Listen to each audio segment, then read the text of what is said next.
16वीं कौमी असम्बली इफ्तिताही इजलास सदर मुस्लिम लीग नून और शहबाज शरीफ की नून लीग के तमाम नौमुंतखब अरकान को इस्लामाबाद पहुंचने की हिदायत अपडेट करें आपको। 16वीं कौमी असम्बली का इफ्तिताही इजलास शुरू हो चुका है।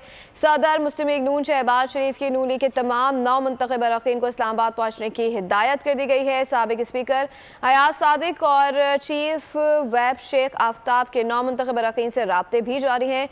नौमुंतखब अरकान की बड़ी तादाद को पार्लियामेंट लॉजेस में सरकारी रिहाइश का अलॉट कर दी गई है। मज़ीद जान लेते हैं नुमाइंदा बोली फहद चौधरी से। जी फहद, बताइएगा क्या डिटेल्स आ रही हैं? जी देखिए, 16वीं कौमी असम्बली का इफ्तिताही इजलास आइंदा हफ्ते किसी रोज भी बुलाए जाने का इम्कान है। सदर मुस्लिम लीग नून शहबाज शरीफ ने नून लीग के तमाम नौमुंतखब अरकान को इस्लामाबाद पहुंचने की हिदायत कर दी है। ज़राए के मुताबिक साबिक स्पीकर अयाज सादिक और चीफ विप शेख आफ्ताब नौमुंतखब अरकान से राब्ते कर रहे हैं और नौमुंतखब अरकान की बड़ी तादाद को पार्लियामेंट लॉजेस में सरकारी रिहाइशगाह भी अलॉट कर दी गई है।